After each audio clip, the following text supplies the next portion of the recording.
And we are live. We are. Welcome, everybody. Jenny Winny and the Average Dude. Jenny Winny and the Average Dude are weekly LinkedIn Live. LinkedIn live show. Okay. We can say live. We can say, we don't know what we're going to be doing. I mean, sometimes it'll be live. Sometimes it might be pre-recorded. Maybe we go old school and just do a podcast where we just record people and we edit it up. We can do that. They want to see us. They want to. Well, I think there's a little more energy involved when it's live. Oh, I do too. When it's live. Yeah. Now speaking. You're saying live. Speaking of live, October the 20th. Okay, wait. That's what I was going to pull up and say. Now look what you've done. Oh, okay. Oh, no, you keep talking. Tell them so I can pull it up. Yeah. So October the 20th, 2023. Yeah. I'm excited. Not only do I turn 47 on October the 18th. Right? 47 years old. Things, I had to say that out loud. But on October the 20th, we're doing our first not LinkedIn. Yeah, it will be LinkedIn Live networking event. For ING. Right? For the Industrial Network Group. Right. So excited about this new, hopefully creative, hopefully innovative. Hey, it could just completely bomb, right, Jenny? But I mean, it could. But listen, it's not going to. It's not going to. No way. Yeah. Well, hey, we're going to have a lot of fun trying new things, and I love this group, and I love telling folks about the group, and so we're gonna do it and see what happens. That happens October the 20th. So over the next week, you may be hearing me talk about it a little bit. I'm gonna bring it up for you. I just want everybody to kind of see it. You know what I'm saying? Okay. Yeah. Let's see what we've got here. Honestly, I think it's going to be a big deal. Oh, okay. Look at that. Pulling the curtain back. Industrial Network Group Live. Jenny, I love the graphic. Thank you. And so that happens October the 20th, 2023. And so it's going to be interesting. And I'm working on exactly what that format's going to look like. And the idea is just Jenny Winny might be there, I know. Well, and you know what? Because we can kind of tag team this and Well, I think having you in the room would add a little bit of energy. And I think the energy is a good thing. Also, just as a side little point, following that, on the 24th, Jenny Winny's going to be on Your Carolina. Your Carolina. WSBA, yeah. Nice. Talking about the A Boutique. Yep. That'll be fun. Yeah. Now, you've done that several times, haven't you? I have. I've done it a lot of times, yeah. Yeah. Now, let me ask you this. Has doing this little LinkedIn Live show with your cousin, has that helped you when you go? Do you get less nervous when you go do that? I think so. I think before I felt like I was trying to put on a little bit. I'm like way back before it was even what it is today. And I was just trying to think of the right words and and now I just go in there and pretty much I'm just Jenny Winny.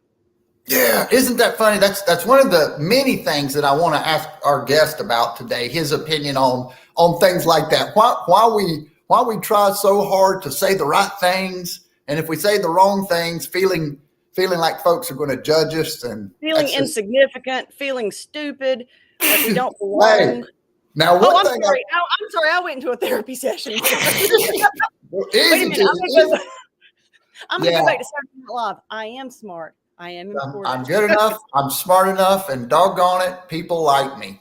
They love me. That's the affirmations. But yeah, so we do have a great guest today, and excited to talk to him. Of course, Jenny Winny has energy. And let me just kind of set this up. So we talk to a lot of different types of folks. And we follow and see different folks on LinkedIn. What I love about doing this is we get to talk to them live, right? We don't have to respond with comments and questions, and we get to dig a little bit deeper. So I think it would be appropriate now to go ahead and invite our guest on, Jenny Winny. Okay. And that's going to be Mr. Dale Young. And hey, this is the first time I've talked to Dale, so here he comes. All right. Wonderful. Dale. Good morning. Good morning. How are you guys doing? Hey, thanks for joining us this morning, Dale. Oh, you're sure welcome. Glad to be on here. I got to say, in your introduction, you said you're 47. I have 2 children about your age, so you make me feel old. So Oh, Starting off. Well, Dale, I'm 49. I turn 50 next, so that makes me feel. I know. It's just, you hey, know what? It's just a number. Yeah. time keeps on the ticking. Wait till you get to be 73. You'll see what the number is. Yeah. Hey, You know what? as my dad said, Oh, sorry, Daniel. Sorry. no, I was just gonna say, as Dad says, everybody gets a turn, right, Dale? So That's right. yeah, It's all relative, I say. You know what? It's like, because for me, I look at those that are in their 30s and I'm like, just wait until you're 49. And then mom, you know, she's in her early 70s. She's like, wait till you're 70. But then grandma, who's almost 96, is like, y'all are all just out of the womb. So, you know. yeah, exactly. Yep, there's Diane now. I'm 73. It's a great age. Keep moving. Do you think there's some wisdom behind the keep moving, Dale? What do you think about that? It's really good to live an active life. I'm up most mornings by 5 o'clock, exercise for an hour or so. It's daylight by 7:30, and I'm out walking for a half an hour. So yeah, stay active. Yeah. Have purpose in your life. I think that's great. Like Jenny mentioned, our grandma Allison. We always see her doing something. She's 93, lives on her own. No, she's 95. She's about to be 96. Well, there you go. Sorry, Yeah, I was a couple years behind. She's digging in the dirt. I mean, Yeah. you know, she lives alone, and she always says, "Just wait. If you hadn't had it, you'll get it. Just wait for it." You know, but just help me.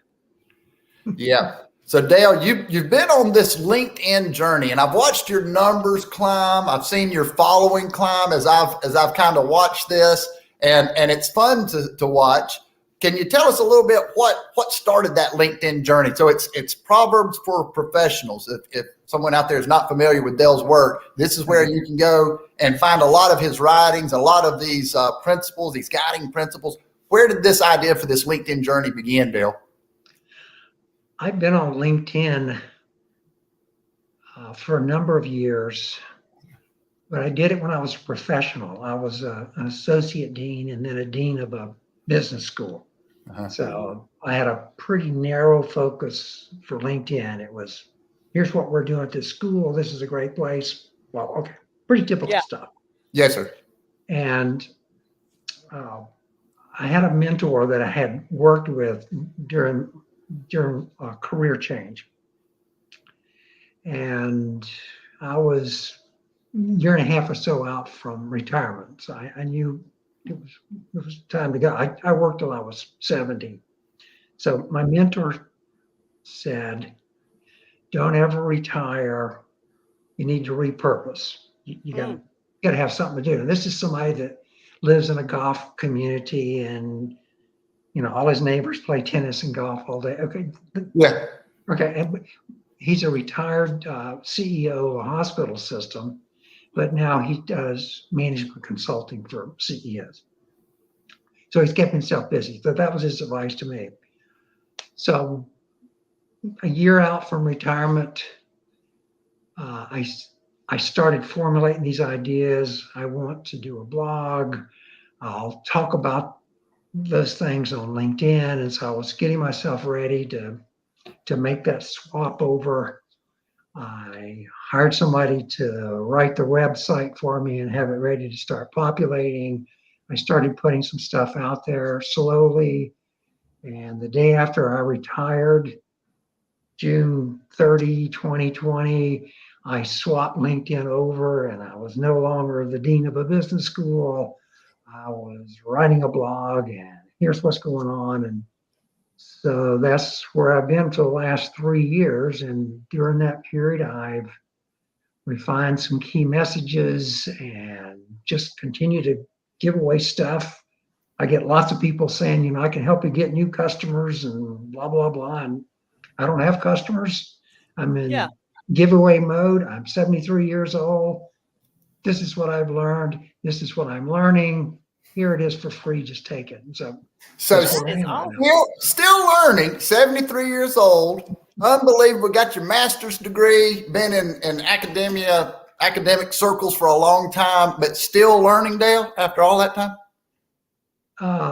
Slowly, not as fast as I was. You know, the academic switch was a was mid-career. I had been out in the industry for 12 years, and I was banging my head on the wall and not happy. And I was one of those typical midlife, this isn't working. What do I do now? And so, This isn't fulfilling anymore. And yeah, so anyway, talked to my wife, talked to a lot of other people, and said, okay, we're going to go back to school, and I'm going to get a PhD, and I'm going to teach in college. And all my friends said, well, okay, have at it. So we took 3+ years out of her life, and I was in grad school, and then we started the academic journey, and that was a 30-year second career. Wow. So was that scary? basically what I'm doing now is a third career. Was that scary though, when you did that, like midway through your professional career, to say, hey, I'm going to stop 3 years, we're going to go back to, was that an anxious time? It was a pressure time. PhD programs are a lot of stress, but I was in my late 30s, early 40s, still pretty much knew everything there was to know. And sometimes not knowing what you don't know really helps you kind of scoot along in life. And like that's the way ignorance that is worked bliss. out. It's funny because like what you were saying, how you lined this up for doing what you do now, it made me think of I have a customer, but he's a good contact. He was the CEO of a major hospital network out in Texas. He retired, did the same thing you're doing. He's like giving back. He's doing I talked with him. He's loving what he's doing now. He's doing a podcast, Chasing What Matters. He's feeding back, and he said it's so much more fulfilling. Now, you can have the great career, and that was a great career, but like, do you find it really fulfilling what you're doing now? I'm really enjoying the writing and the reading and the study part. I really enjoy interacting with people, and that's something I wasn't expecting. Is the build up the relationships and the opportunity to have conversations with people that you just would never expect. Last night, I got a real stunner of a comment on a post, and a person said, this was really important to me, and this really struck home to me. I said, okay, thanks for commenting. And then a few minutes later, they wrote back, it's really important to me. My sister committed suicide 36 hours ago. And so those aren't the kind of conversations you get to have with people up and down the street. And so it's just, to me, it's been an incredible opportunity. And it's also a real push because I'm an introvert. And the good thing about LinkedIn is I can talk to people through writing. Yeah. I don't do a podcast, and so the writing piece gives me a chance to step back and to think a bit. So that works out well. So, yeah, this has been an enjoyable, fulfilling time. I'm also picking up other duties that I really never expected. I thought I was just going to move out. We live in the mountains of North Georgia. So my thought was, I'm just going to go there. We're going to build this house. It's our retirement home. And I'm just going to have a nice, quiet life. And nobody's going to come see me. I'm telling you, within 4 months, I was on the HOA board. Now I'm chairing the board. It's always something like that. That's great. So you continue. So you called yourself an introvert, but you continued to kind of stretch yourself. I mean, you joined us here today. You're doing a video podcast. Do you think it's important to try to break out of those molds that we put ourselves into? It's really important that you look outside this fairly narrow frame you have about who you are and what you think you can do. Because I never, ever imagined that LinkedIn would be, I'm having conversations with people about some really problematic issues in their lives. I just want to write a blog. And if somebody happens to write a comment, oh, that's nice. I can say, gee, thanks a lot. Yeah. But right now, LinkedIn I'm trying to figure out ways for it not to dominate my life, because I'm getting really active conversations on the post. And I'm only posting twice a week. And it's all I can do to keep up with comments because I'm determined to To reply. respond to everybody, and Yeah, that just takes time. it does. does take time. Mhm. Now, I'm wondering where the inspiration comes from, Dale. So you have these thoughts. Is that on your morning walk that you have the thoughts about what you're going to write about, or is it something that does it hit you all of a sudden in a moment of inspiration, or is it something that you kind of tweak away at it internally? All of the above. Actually, a good chunk of what winds up being a LinkedIn post for me is would be a comment that I've made on someone else's post. So I don't comment on every post I see, but if I see something that I can make a substantive comment, I'll write a comment.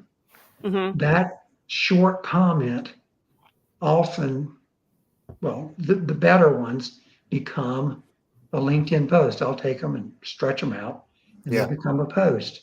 Then I get lots of other ideas from people when they comment back. So I take that short post and all those comment answers I've made, and a week later, they become a LinkedIn article. And I get more comments. Yeah. And then within a couple of weeks after that, that LinkedIn article is modified again and becomes a blog post. So you can see how things just keep So growing. is that Go where ahead, you get Tim. most of your content is from things that you've read that people have said, and then you think about that or comments people have made? Is that where you try to like get your inspiration for what you do put in your blog? Yeah, I did. There's a lot of content in the blog Mhm. where I've just done some study and I've created some things. There's a chunk of stuff in the blog that's from I got a Christmas gift from my daughter about 2 years ago. It's one of these things where you write a chapter a week and it turns into a book and Yes. you're telling your life And story. then you give it to them. Yeah. Yeah. Okay, I've seen that. so that book is published now, and there's 5 copies of it, and for one for Woohoo! each kid. I just saw it in Anyway, Barnes and Noble, actually. yeah, right. So anyway, those are just personal reflections, but they wind up in the blog. Mhm. Yeah. So Mhm. it could be from any different number of places. What That's what funny would you because say? Daniel and I oh, go ahead. I'm sorry, Daniel, go ahead. Go ahead, Jeannie. I was saying like, it's funny because we've actually talked about having our grandmother as a guest on the show because of what you just now said, how like, all these little things that you're writing down. That's what I've always wanted is they're so insightful. Like you said, well, I'm 49, so I do know everything by now, Dale. But for those younger than me and less fortunate that don't, you like to pass it on. I mean, it's like at a certain age, it's like, wow, you've really lived through some things. It's like grandma has got a lot of insight on things. And I Yes, think that is fantastic putting it down in a book like that, even if it is just for your children. But then you yeah, also kind of filters on into your blog. yes, it does. It's amazing to me that some of the things that I write as a LinkedIn post, Mhm. I'm just always surprised at some of the comments that I'll get. So, for instance, last Memorial Day, I wrote a short blog post about my father's service in World War II. He was in Mm. Europe, went across the channel about 13 days after invasion and wound up close to Berlin, the group that he was in. So I wrote a short post about my father was in Europe during World War II. And, it was just, thanking veterans kind of. Yeah. Well, 2 of the people that wrote back to me said, when your dad was in Europe, my dad was in a concentration camp. Something like that would just stop you in your tracks. I mean, It so does. here's somebody, also of my generation that remembers World War II, but Mhm. their memory was really, really different than what Yes. mine was. Yeah, So absolutely. anyways, I mean, again, just incredible opportunity if you're that you would willing to not have share had. yourself. Oh You yeah, wouldn't have I had would that have never heard that connection. story. No. Nope. It's just like one of your posts. I was looking down through them, and about responding to no, something that you had written about how you respond to no, and that one kind of resonated with me because you said something about living intentionally doesn't mean we control all of our life's outcomes, but we control how we respond. And I like how it's funny because you do often, it's not like it's just a scriptural necessarily post, but you do link it back into something maybe scriptural from Proverbs, because there is a lot, there's Proverbs. Those are, I mean, they're really things to live by, and really that one was a great one.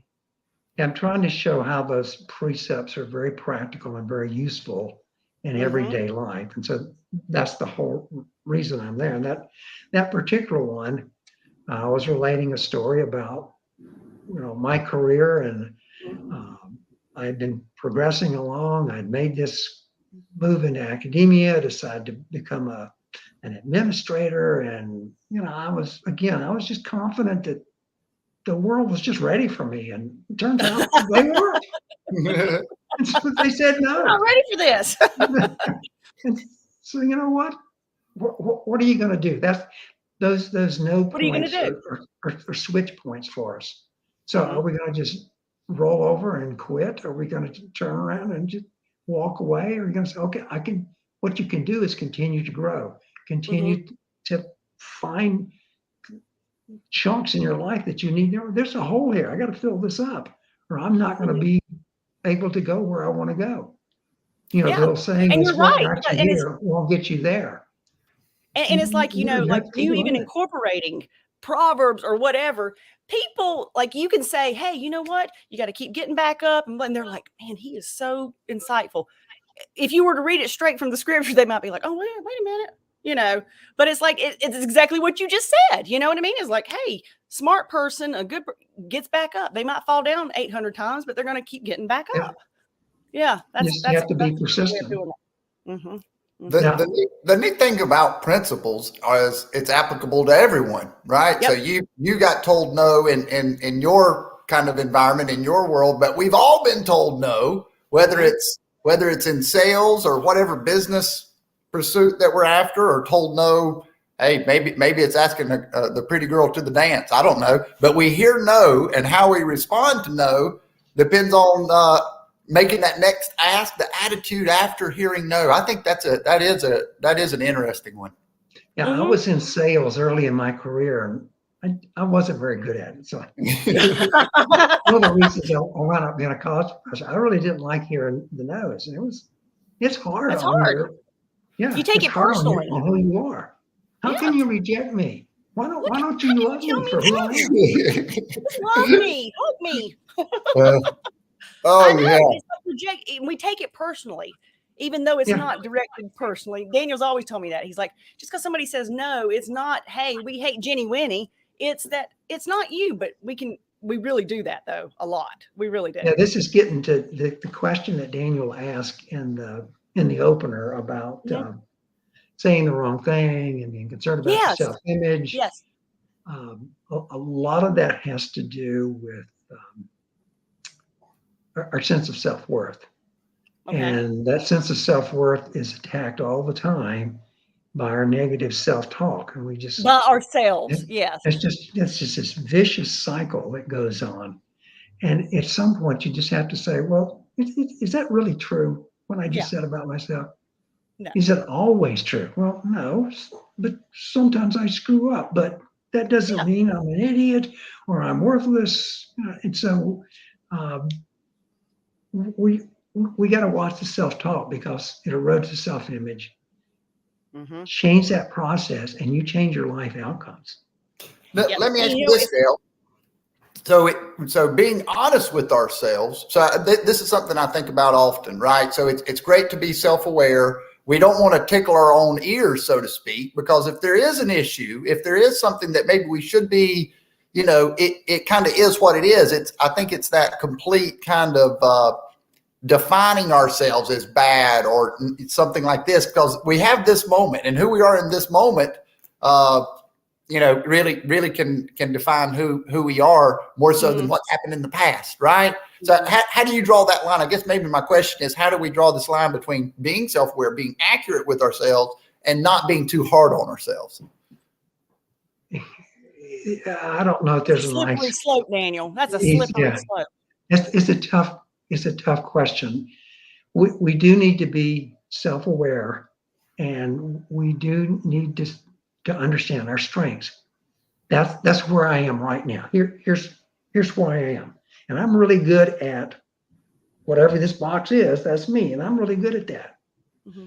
The issue is unless you want to stay there for the next 40 years, you're probably going to have to pick up some additional skills. So for me, one of the things I heard back when I was told no was, you need to be much more externally oriented. I was really, really good at managing the internal operations of a business school, handled the budget, took care of physical facilities. I could find extra office space and convert up, blah, blah, blah. Okay. I was doing all that stuff and I was good at it. But the problem was the next job up, that was just kind of, well, that's nice, but that's not good enough. So right. My boss said, you've got to become much more externally oriented. Okay. What does that mean? Well, for me, it meant a term of office on the chamber board.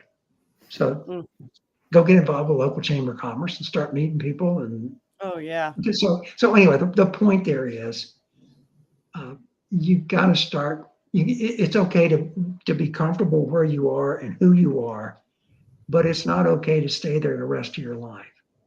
Otherwise, my guess is both of you have uncles or aunts or grandparents that had cousins, and they never moved more than 10 miles away from their home in their entire life. How do you know this, Dale? How do you know? You've been to our reunion. Oh my goodness. Right. Okay, you know who those people are, and they're happy and they're content. If that's the life you want, that's fine. But some people want to grow. Some people want to do something else. Well, it's hard to be the new person, right? Whether we're starting a new exercise program.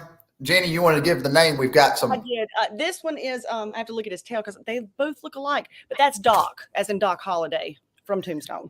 There you go.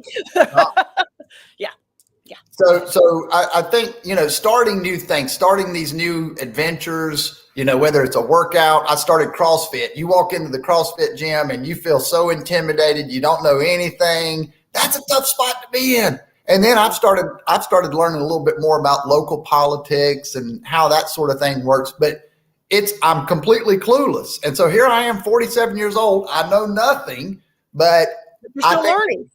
I think, asking those questions when we don't know, that's a big deal.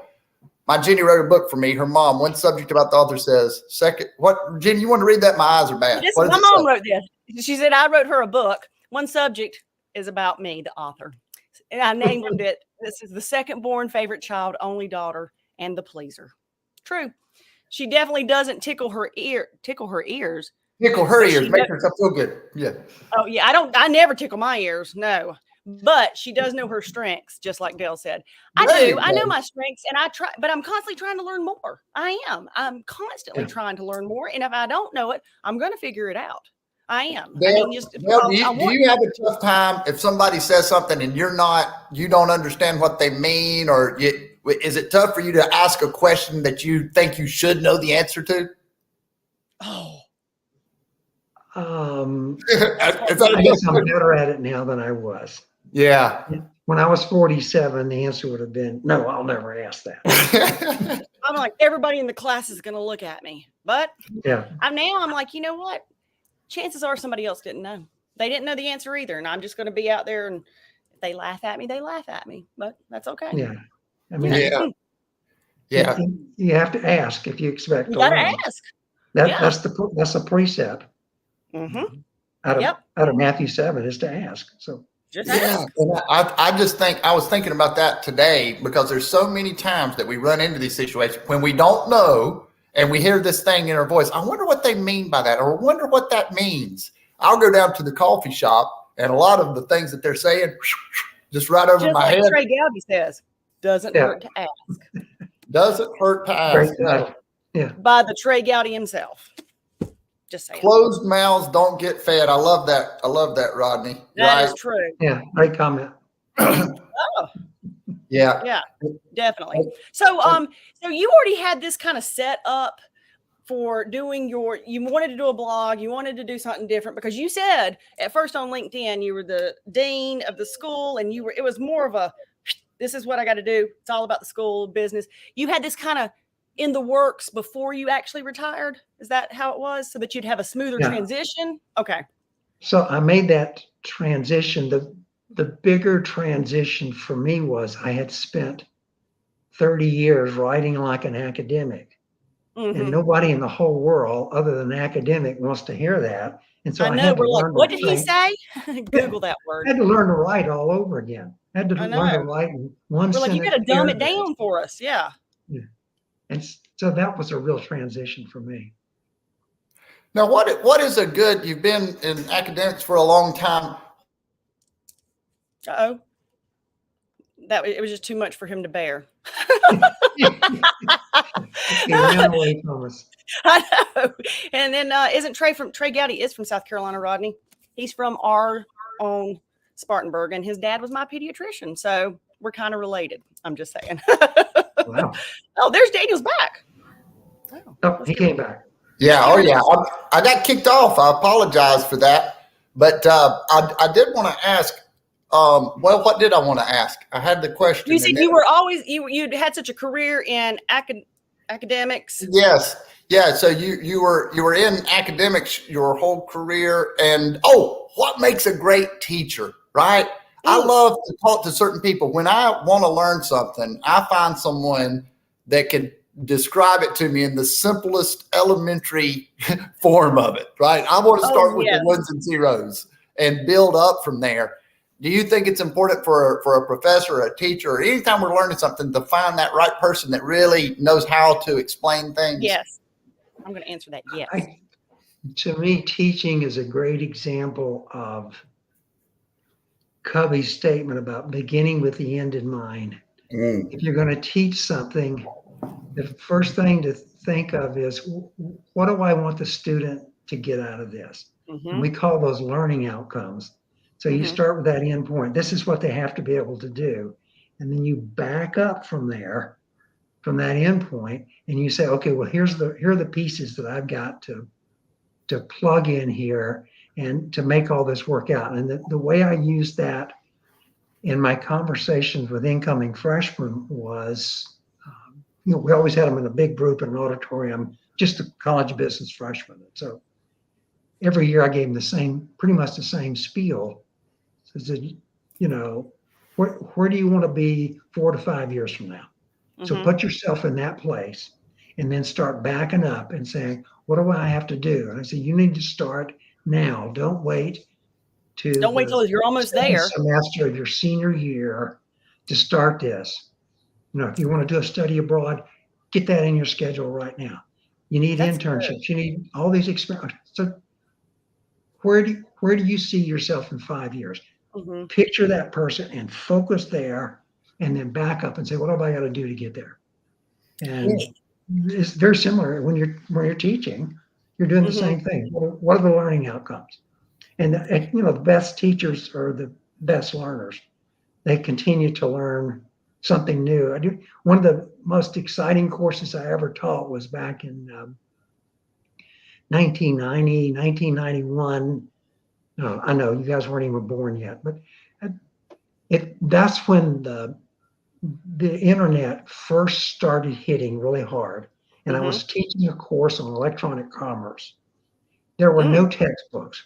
And so I was spending hours a day on the internet looking at commercial websites and figuring all this stuff out. And I would just walk back into class and say, okay, here's what's going on today.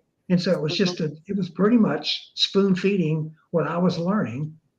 So you were learning it, and then you were having to teach them. I was turning around and teaching it a couple of days later. Yeah, that's awesome. Is it frustrating though? Because I'm not going to say that my husband gets frustrated teaching me, but do you find it frustrating when you can't, like, say somebody's not, you understand it. You understand the jargon that you use and the wording. Just for example, we've been doing some volunteer projects. He's an electrical contractor. I'm in there helping him. And he's like, well, you just take this and the wire nut and I'm kind of like, don't make me look stupid. I'm gonna start crying. I said, don't use words that I don't know, But and he's like, wait a minute, it's not his fault that you feel stupid, right? I mean, that goes back to what we were talking about earlier. I mean, Daniel. Sorry, Jenny. But I'd say, don't get me involved in this. Yeah, sorry. But, I mean, is it, like I'll say, well, what do you mean? He's like, is it frustrating when it's just so common sense to you? It's just so second nature that someone else isn't getting it. Does that frustrate you as a teacher?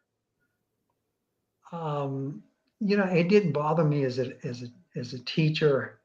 One of the ways that you grade exams is to set all the exams up beside each other and look at blocks of questions that were from a similar area of the course. Mm-hmm. And if students perform poorly on that block of questions, that's a signal to you that whatever you taught on those they didn't get 2 or 3 days, they didn't get it at all. Right. And so whose responsibility that is smart. Okay. And so that's just a way to look at exams. And Uh-huh. so then you got to say, okay, I screwed up. Mm-hmm. This made sense to me. Yes. And so I don't know that it's frustrating, but that makes sense. Yeah. But it's a way for you to get some feedback. It is, and I've learned that because I'm an idea person, right? I like an idea will come to my mind, a vision of something, just like this October the 20th event. It's a new thing, it's an innovative thing, and so a lot of my time I'll spend kind of describing what I see and what I'm excited about, but trying to communicate that in a way where other people get. To your point, Jenny, that can be tough, but I look at it and I know, hey, Daniel, they don't understand it because you're talking too fast. You're not explaining it in an effective. You're not communicating it well. Yeah. So I That's have, true. so I have to say, hey, it's not. That does make me feel frustrated, but it's not the person on the other end's fault. It's actually my fault because I'm not doing a good job of explaining it and communicating it.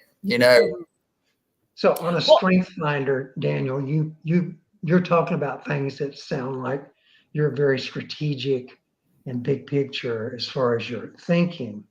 Very much that has so. to be balanced off with, can you implement?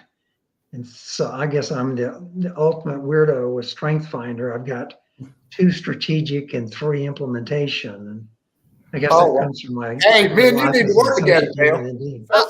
I'm seeing a match made here because I was like, Dale, it's like you crawled into his head. I was like, that is him. But I gotta go. Unfortunately, as I get older, but to your point, Dale, even within this networking group, there's folks on our team now that have those strengths, that have those details, that are taking care of that. And then, I mean, that's what an effective team is, right? A college football team. Hey, know your position, know your strengths, as Dale talks about a lot, and play that position in the most effective way. That's what makes a winning team, and that's what it feels good to be a part of, right? Yes. When we understand ourselves, we understand what we need to do. Now, I'll tell you about my strengths finder. My number one thing, and I got so upset when I thought, oh, I can't wait. I'm gonna find out what I'm good at. And it said positivity. Is that a thing? Like being positive? Is that actually a strength? You are, though, Daniel. You are a very positive person. Yeah, but not in a Pollyanna way, right? Not where hey, no. Rainbows and butterflies. I try to look. I try to look at it, logically, and sometimes it's a choice, right, Dale? What we focus on, which dog we feed, so to speak. Yeah. So, your positivity, and a fancier way to say it is you have an abundance mindset. I mean, you see the good, and that just drives you to see opportunities and to chase after those opportunities. Well, and I think, thank you for that. It's a better way of saying it, right? But I do think it's important, as many things as on the news and so much negativity in the world. If into a room you can give some energy, even if it's for a brief period of time, towards a positive, more uplifting message, that sometimes that can be just the right recipe for everybody, right? Just a little bit.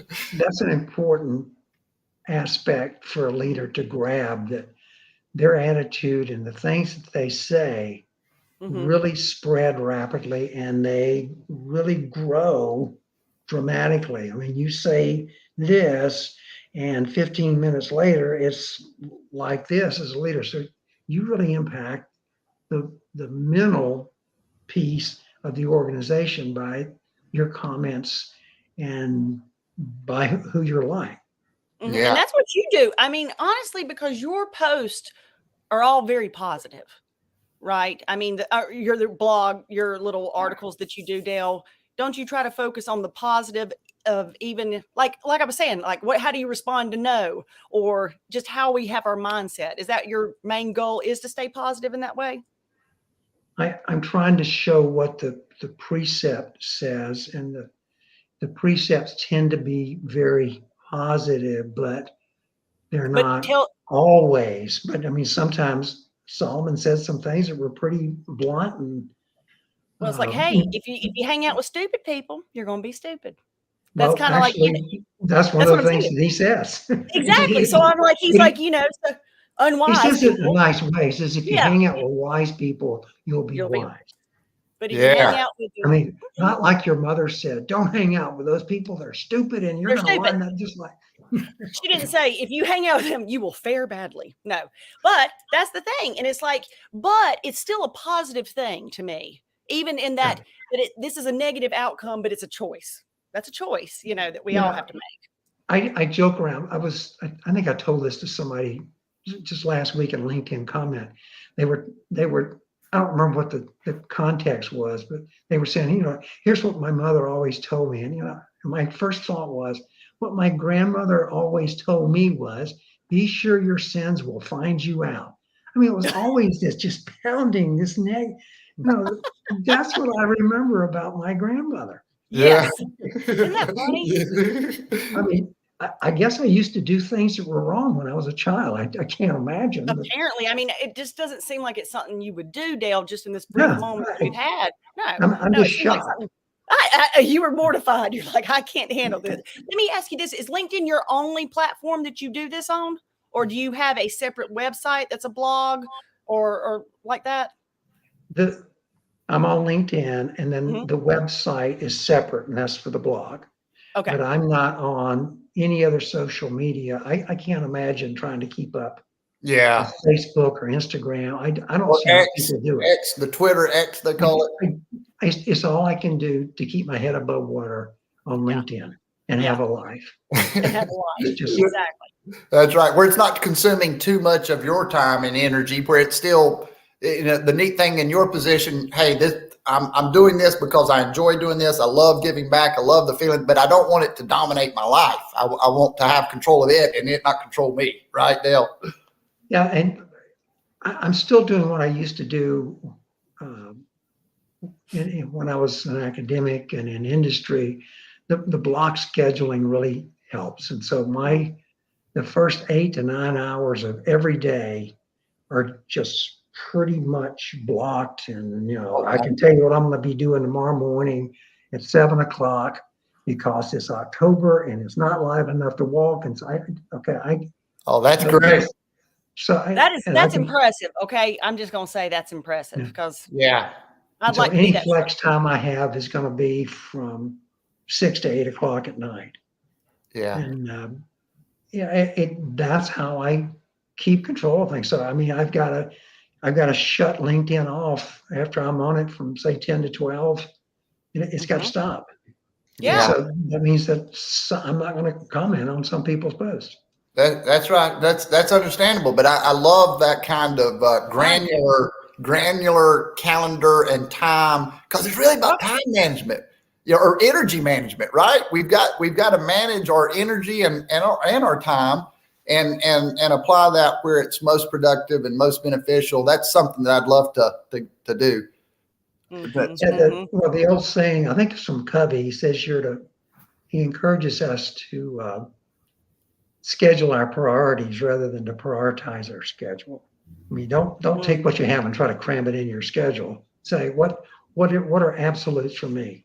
And the way Absolutes. that you know those priorities is to be really clear about your life purpose. If you know your Mhm. purpose, then those priorities will start rolling out. They kind of Now, just fall into place. Before. That's true. Now, I'm sorry. when you're talking to folks about purpose, I hear that a lot, Deb. Give us some ideas on how we can kind of start chipping away at what we feel like that purpose is for us. Any thoughts on that? I know that's a tough question, but I'd love to get your thoughts on purpose, but and meaning, right? You know, attaching meaning to what we do and finding purpose. I think that's super important. Not always easy to do. What are your thoughts on that? I guess I would start by backing up one more step. Mhm. I'm sure you're familiar with the book. I got it right over here on the shelf somewhere. Start with why. Okay, everybody's read that book. That's great advice for an organization. You know, Start with why does this organization exist? Read your mission statement. That should tell you that. My reading of the book of Proverbs says that rather than start with our why, our purpose, we need to step back and be really clear about who we are as a person. And so Mhm. that's really the driver here. Do you know yourself? Are you self-aware? Are you comfortable with who you are? So get that who piece down. Do you know your? We've already talked about strengths. So Yeah. get that stuff. The standards that we have for ourselves as an individual, right, Dale? The standards of who we are and what our moral compass and right and wrong and defining that and getting clear on that, correct? Okay. And some people will wrap that up in what are your values? What is your self-worth? Okay. So Yeah. know who you are, and then you can start addressing this issue of purpose. But what I add to that is purpose at a given time of your life. Mhm. So you're 25 years old, Mhm. you've been married for 6 months, your life purpose is going to be to get yourself established, get Yep. started in your career. Okay, so you got a whole different set of values and ideas. Once you have a child, you don't even buy a house based on what you and your wife want. It's, does it have a backyard? Is there a fence in the backyard? Is it a All good that, school district? yeah, your whole life changes Right. and your whole decision process. So your purpose in life, if you've ever been out of work, and I've been out of work a couple of times, I mean, those are tough times because you're sitting down thinking, I got to provide for my family. That's my job. That's my responsibility. So your purpose in life at 25 can be very different than your purpose in life where you two are 47 and 49 because you're more established. You've got this Mhm. opportunity now to do other things and to share, and it's so that's your midlife. Maybe you don't have a midlife crisis, and Daniel, you don't go Mhm. out and buy a Corvette or something. I was just thinking about that, Dale. I'm glad you said that to stop me. Yeah, rob your CDs. Okay, so anyway, what I found was I had real clarity about where I wanted to go in my Mhm. career, but it was late in career. I was in my 60s, Yeah. but I continued to grow, and I made, that was the point of that responding to no article was I was able to accomplish that goal late in life. Now that I'm past that, I'm no longer an academic. Nobody Right. cares that I was a business school dean, that I have a PhD. You're just some old geezer with just a little bit of gray. It's hard to tell here, but You're here's a Dr. little. Dale. Okay. At any rate, my life purpose at this point in my life is very different. Mhm. And so purpose can change with stages. Yes. Now, and I still haven't answered, the fundamental question of, okay, well, how do I know that? Uh, one starting point would be, what are you good at? What are your strengths? Mm-hmm. Do you like interacting with people? Do you like helping people solve problems? Well, maybe a career in counseling would work well with you. Maybe Mm-hmm. if you've got a really outgoing personality and you're really strong in who you are and no's don't bother you, you could do really well in sales. Yeah. I mean, I've had, well, the insurance industry is a great example. When they Mm-hmm. come to the college to recruit students, those insurance executives will say, I'm looking for a very specific kind of Yep. person. Mm-hmm. And if I find that person, they'll survive and they will be the guy that makes 500,000 a year. Mm-hmm. Whereas if they're not in this box, they're not going to last a year. Okay, so Yep. what are your strengths? Where do you fit? I think it's okay. You're back. What are your strengths? Where do you fit? It's important to know that kind of stuff before you choose a major in college, before you decide on a career. How many times have you read, oh, my dad said I should be an attorney, so I went to law school. Yep. I did it for 6 months, and I really hate being an Yep. attorney. Well, you owe $150,000 for 3 years of law school. What are you going to do with that? Yes. And so it's really important to think about who I am and what are my strengths. What do I want out of life? That's going to start directing you towards your purpose. Now, if you're a person of faith, you've got this whole other aspect that you can pull into that, Mm-hmm. that we typically will say in a phrase like, what's God's will for my life right Right. now at this point in time? Okay. And what I typically like to respond is, God doesn't care what the paint color is on the car you're getting ready to buy. Okay. So don't Yes. Let's trivialize don't involve this. God in that Corvette that you're buying. Okay. Yeah. Yeah. Corvette's your problem, Daniel. So Yeah.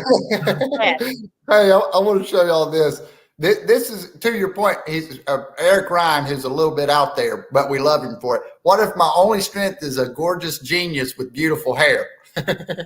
Well, you've peaked. there's this thing about perception and reality. And Perception is reality, Dale. I say it all the time. I'm like, your perception is your reality. So, Well, no, actually, Jenny, that's true. That our perception is our reality, I say it and all so the time. we should choose our perception really carefully because it drives what we see in the world. I have to say something because Dale, what you said, I had been listening to this lady, and she's actually going to be on our show in a few weeks.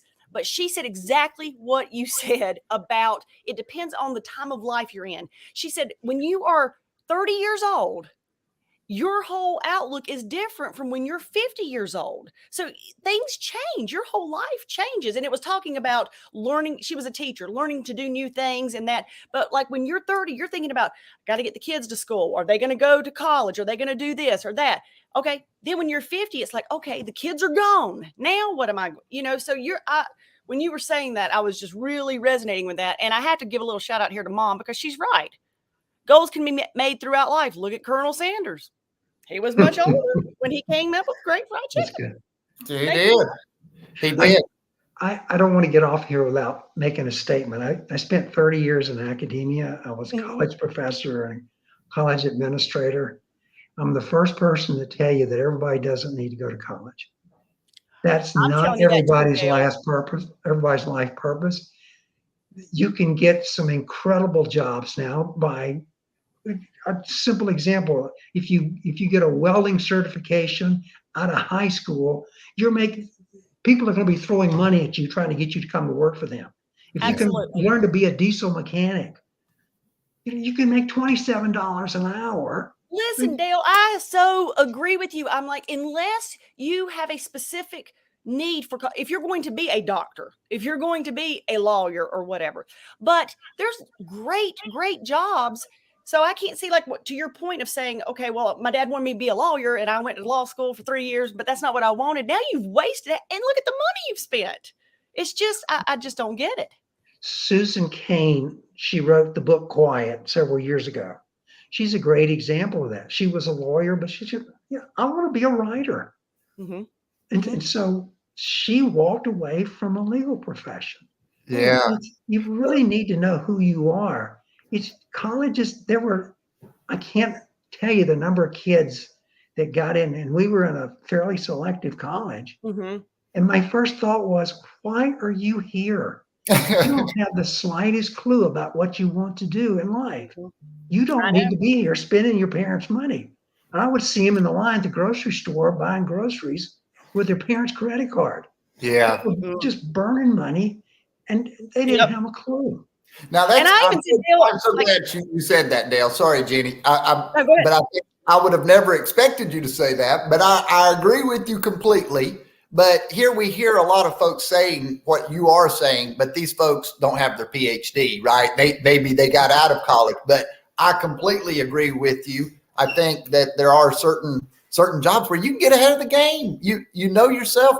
Spend that education on knowing yourself and being more granular about exactly where maybe you're like Eric Ryan and you should be doing a talk show or something, right? Well, and you know what? It's like I told my son, go, if you're not sure, because to me at 18 years old, they're not really quite sure what they're.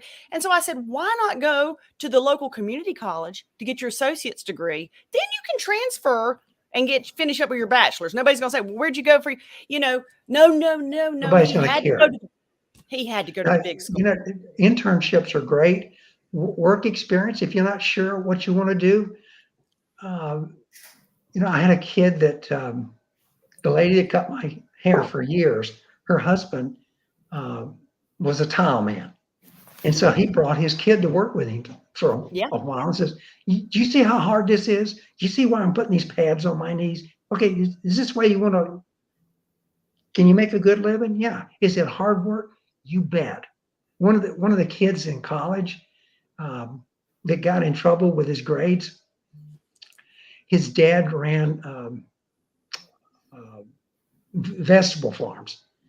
Brutally hot, brutally difficult work. So said, if you don't get your act together, next time your dad calls me, I'm going to tell him to send you home and put you out in the field. That's right. I mean, that is hard work to harvest melons and And so, is that the way you want to spend the rest of your life? No, sir. Yeah. Hey, that's a great motivator, though, right? The alternative. Hey, if you're not doing this is what you could be doing, and that's a great motivator. But I'm so glad that we had you on today, Dale. Me too, Dale. Great talking to you. I loved it. So, what's on the agenda coming up? What big project? What big vacation? Tell me something new and exciting in Dale's life in the future. Man, within the last week, I've had one person tell me, I hope you're working on your book. And another person told me, based on one of my LinkedIn comments, this could be your TED Talk. There you go. So neither one of those items are on my radar right now, but that's what I'm Put them in a block. You need to schedule it out in the block. What we're going to be doing at 7 a.m. on whatever. That's it. Yep, that's the way it gets done. I love both of those ideas. We appreciate your wisdom. We appreciate your post, and we appreciate you joining us today. Thank you so Great much, talking Dale. to you. Appreciate it. Thanks for the invite. You have a great All day. right. Thanks, Dale. Have a good one. Well, there we go. That was fun. It was so, Dale is amazing. Yeah. He's amazing. Yeah. He really is. And he's real. That's what I love. That's real. Yeah. And I think it's great. A lot of times who says yes to things like this and who wants to come on as a guest? It's the outgoing people. But a lot of times, he likes to write normally. Yeah. We get folks on that because there's a lot of wisdom there and things that can benefit all of us, and we understand different perspectives, and we learn somebody with their PhD that was the dean of a business college said live on this program, it's not always a great idea to go to college, right? And that it's the truth. More and more people are saying it. So he's real. So he just keeps it real. I hope my son was actually listening to that, because I'd love for Aiden to go get his welding certification or HVAC certification. But come on, electrical contractors. That's what I'm talking about. That's what my husband is. I'm like, you always gonna need electricity. That's right. Jenny, WInny, any final word here as we close this out? No, just we've got some great guests coming up, and we got the great October the 20th. Everybody, do not Let's forget go. it. It is What's going to happen on live. October the 20th? It's going to be Believe it or not, exciting. that little man right there is not Daniel. Just letting y'all know. But No, he's not nearly as strong as the average dude. You can tell. He's probably, he does not go to F3. Just he saying. doesn't go to F3. I bet he can't do 25 push-ups. So Probably not. Yeah. So anyway, we're looking forward thanks to what's everybody. coming up. All We right. will see you next week. Let's roll. Bye-bye.